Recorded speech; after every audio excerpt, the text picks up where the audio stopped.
Oh, ano? Yan, nagre-reklamo yung boss ko. Oh. Oh, ayan oh. Sige reklamo eh. Oh, hapon na, hapon na. Oh, sige dito tayo sa atin. So ayan mga pare ko. Ituturo ko lang sa inyo ngayon kung paano gamitin tong universal na CB boots. So silicone type to. Yan. Silicone type. Hindi siya kagaya nitong normal nating ginagamit. Ito kasi madalas gamitin natin. Yan. Para sa mga CB joint. So para to sa mga front wheel drive na sasakyan. Especially sa mga kotse. So ganito talaga gamit. Yan. Kulay black to. Ito yung madalas ginagamit natin. So tuturo ko ngayon paano gamitin tong universal. So kaya tinawag na universal kasi pwede itong gamitin sa lahat ng size ng CB joint.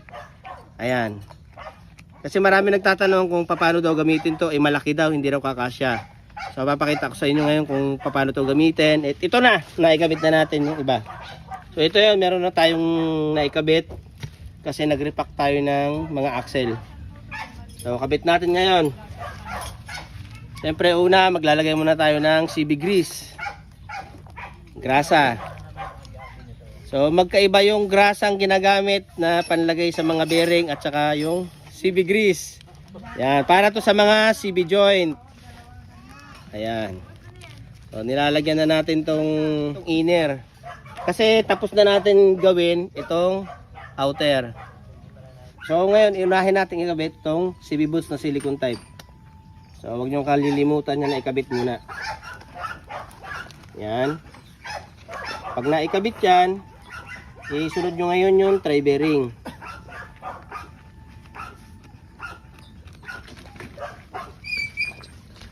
Yan.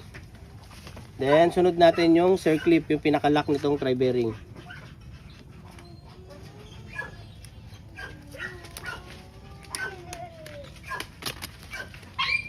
Okay, siguraduhin lang natin na kumapit na. So ayan, ito na, naikabit na yung tri bearing, in-lock na circlip. Kabit natin ngayon yung CB joint na inner. Yan. So ganyan lang. So kailangan na lagyan nyo na ng grasa yan ha. Then yung natira, lagyan nyo ngayon sa ibabaw.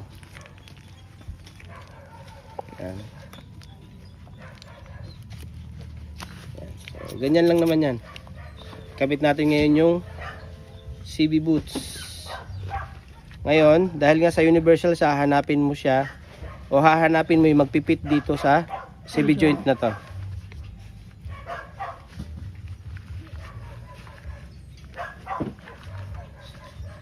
Yan. So dito siya nagpit sa pangatlo. 1, 2, 3. So pangatlo siya nagpit. So lalagyan natin ngayon ng lock ng CB boots. So kasama na rin to. Yan.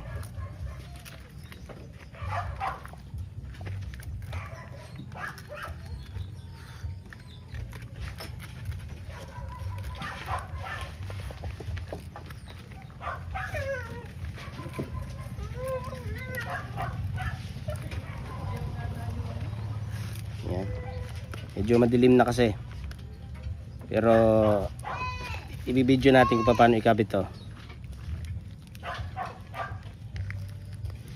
Hindi na natin ipapatong. Ayan, gamit lang tayo ng flat screw, then hilahin natin. Then lock.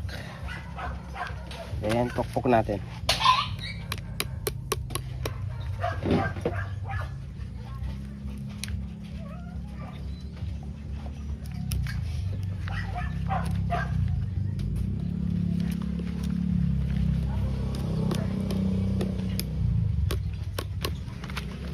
Ayan.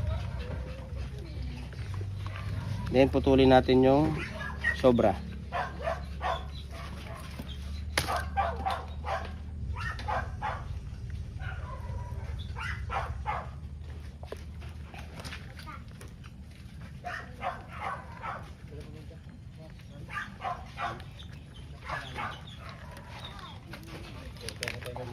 Ayan. Yan yung diesel.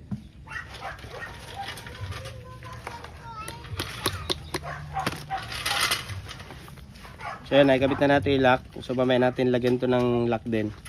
putulan muna natin. So gamit tayo ng cutter.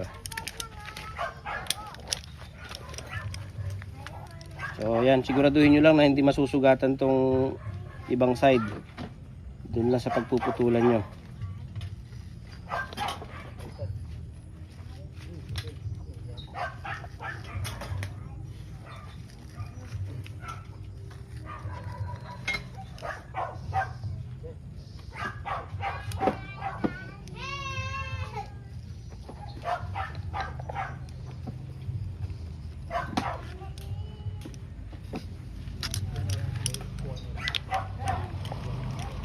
So yun.